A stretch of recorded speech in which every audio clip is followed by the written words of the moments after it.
saya selalu membatasi dengan klien tidak mau membicarakan hal yang sifatnya privat yang tidak ada urusan hukumnya.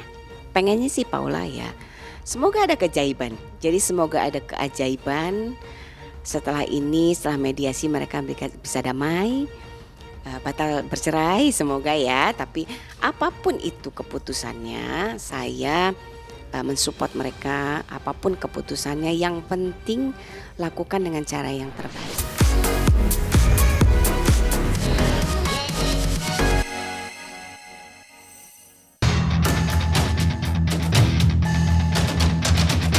Kuasa hukum Paula sebut tak ada pengkhianatan cinta dan banyak meragukan alasan Baim. Fahmi Bahmid, hari ini adalah waktunya pembuktian.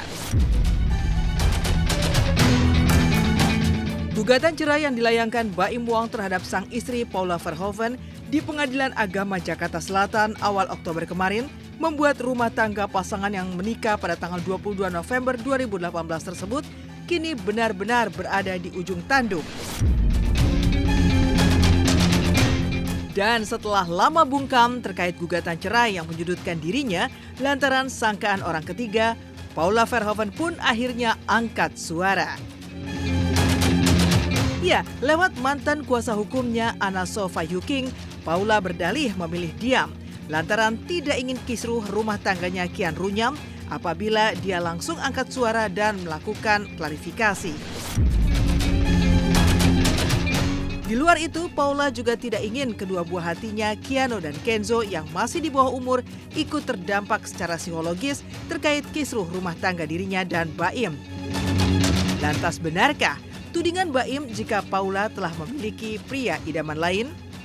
Pada bulan April ya, Paula tuh datang ke kantor sini, ya kan, untuk berkonsultasi. Jadi awalnya sih pasti kaget lah ya saya, karena saya pikir mereka baik-baik saja. Pasangan yang sangat harmonis. Saya sangat menghargai keputusan ya masing-masing dari pihak Baim maupun Paula, karena proses bercerai ini juga bukan sesuatu yang seketika. Tentu mereka sudah pikirkan matang-matang, sudah melalui proses diskusi juga pasti. Baim juga pasti sudah memikirkan ini matang-matang sampai kemudian dia mengajukan gugatan. Pesan saya untuk Paula, untuk Baim ya, kalian punya anak. Ingat, buah hati kalian itu lahir dari cinta ya. Kalian itu menikah juga karena cinta. Kalaupun kalian harus berpisah, pesan saya berpisahlah dengan baik-baik. Ini adalah perjalanan hidup dan ini adalah pilihan. Kalau seseorang sudah mengambil sikap, kita harus hormati. Obrolan yang kita bahas itu dia tanya proses persidangan itu seperti apa, ya saya sampaikan. Jadi dalam hal ini karena pemohonnya adalah Muhammad Ibrahim alias Baim Wong, yang akan ditanya nanti dia apakah benar dia telah mengajukan gugatan atau mengajukan permohonan isyarat talak. Sebenarnya posisi saya itu sulit.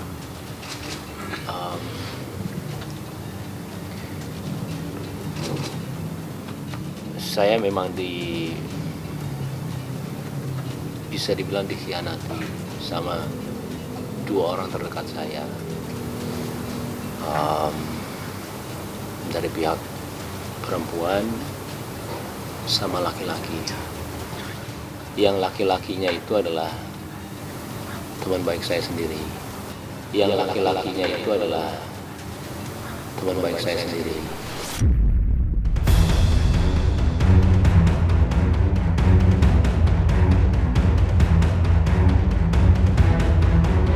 Senada dengan Anna Sofa Yuking, tuduhan memiliki orang ketiga yang dilontarkan Baim kepada sang istri menurut Hotman Paris sangat lemah jika dijadikan sebagai dasar gugatan cerai. Lantaran tudingan itu nantinya akan sulit dalam proses pembuktian di persidangan.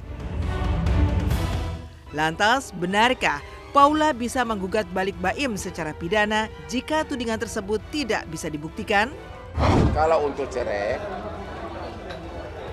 alasan perselingkuhan itu nggak cukup kalau hanya sekedar diduga pergi jalan bersama, diduga pergi nonton bersama, itu tidak bisa alasan perselingkuhan.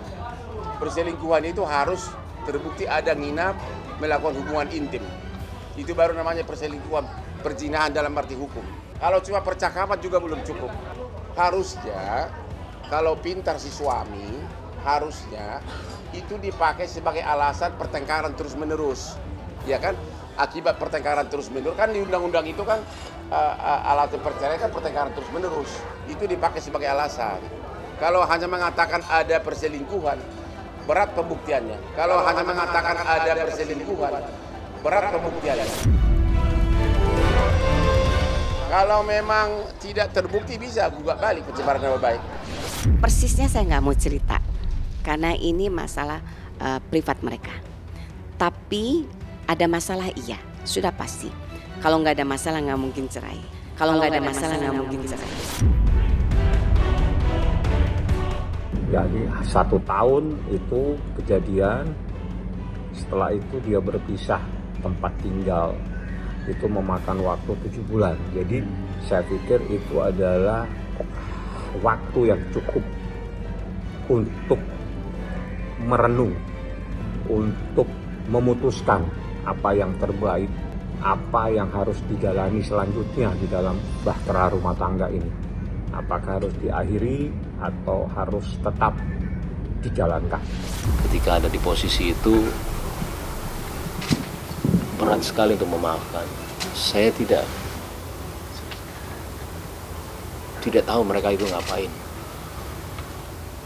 Saya juga tidak mau suzon, cuman dari rantai semua itu, karena ini sudah 1 tahun ketidakjujuran itu ada. Saya sendiri juga kadang-kadang suka nggak percaya. Jangankan kalian, saya aja nggak percaya apa yang terjadi sama saya.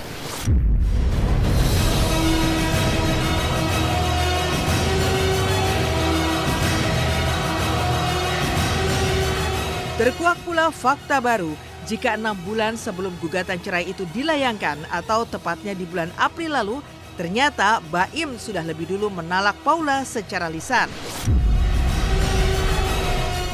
Netizen pun curiga jika talak itu ada hubungannya dengan konten Baim yang sempat viral saat Lebaran lalu mendorong Paula hingga terjatuh.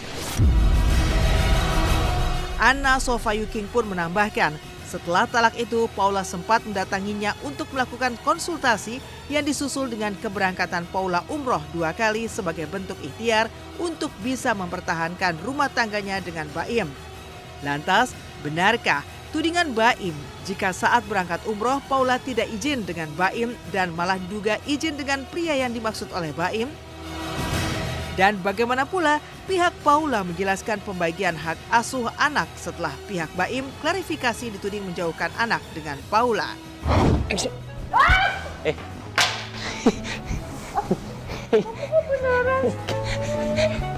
Maaf. Minal aidin wal faizin ya. Mohon maaf lah. Ini dulu minta Kasus prank-prankan yang dilakukan oleh Baim Wong yang melibatkan istrinya. Gua kasihan. Kegiatan tersebut kan kegiatan yang unfaedah. Padahal Paula itu model papan atas. Harus buat konten yang kayak gitu. Menurut gua kasihan banget sih. Nyaris lagi masuk penjara.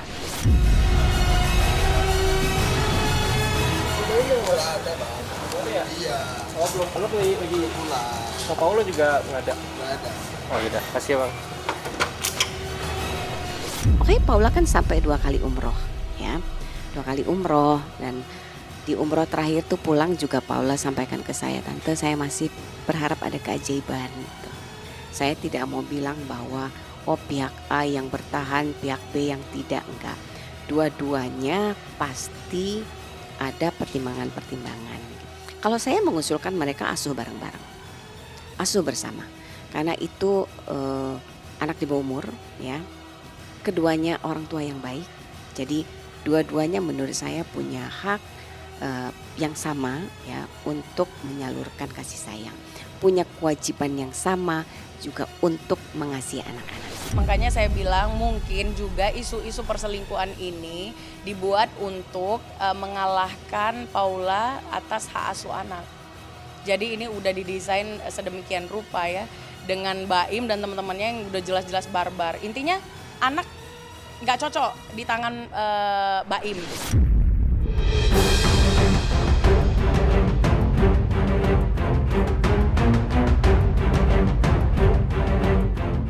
Sementara itu, lewat media sosialnya, psikolog Lita Gading justru melihat ada udang di balik batu dari langkah Baim yang menuding Paula memiliki pria idaman lain dan kemudian menggugat cerai sang istri. Ya, Lita curiga jika tudingan miring itu sengaja dihembuskan Baim guna menyudutkan sang istri serta mempermudah upayanya untuk mendapatkan hak asuh atas kedua putranya. Benarkah? Yang saya lihat di sini, mungkin dia menuduh itu agar supaya hak asuh anak jatuh kepada Baim. Seperti itu. Karena memang persyaratan di dalam hukum, apabila hak asuh anak ini akan diterima atau diambil oleh suami, ini kan anak-anak yang masih di bawah usia 14 tahun, itu termasuk anak-anak yang di bawah dalam asuhan ibu. Hak ini akan gugur apabila si istri itu sakit keras, lalu dia juga mempunyai gangguan kejiwaan. Satu lagi itu adalah perselingkuhan, guys. Apabila sudah ketahuan bahwa si istri itu berselingkuh, maka hak asuh anak otomatis kepada suami. Nah, gitu loh guys. Jadi menurut saya, kalau hanya menuduh dan tidak ada bukti apapun, itu bukan namanya perselingkuhan dalam status hukum. Dalam psikologi juga seperti itu. Apabila tidak melihat perselingkuhan secara langsung, itu tidak ada proses hukumnya. Saya selalu membatasi dengan klien tidak mau membicarakan hal yang sifatnya privat yang tidak ada urusan hukumnya. Pengennya sih Paula ya, semoga ada keajaiban. Jadi semoga ada keajaiban setelah ini, setelah mediasi mereka bisa damai, batal bercerai semoga ya. Tapi apapun itu keputusannya, saya mensupport mereka. Apapun keputusannya, yang penting lakukan dengan cara yang terbaik.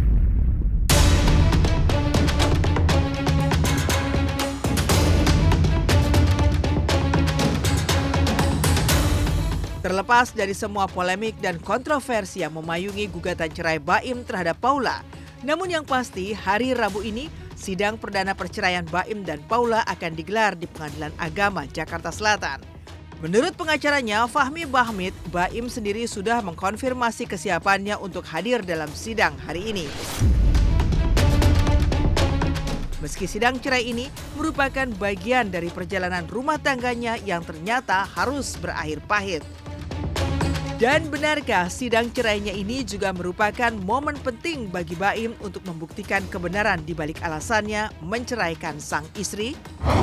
Baim Wong sudah siap lahir batin, besok insya Allah jam 9 pagi dia mungkin paling cepat sudah ada di Pengadilan Agama Jakarta Selatan. Jadi saya siap Bang, karena saya sudah mengajukan gugatan atau permohonan ikrar talak, maka saya siap untuk hadir di dalam persidangan.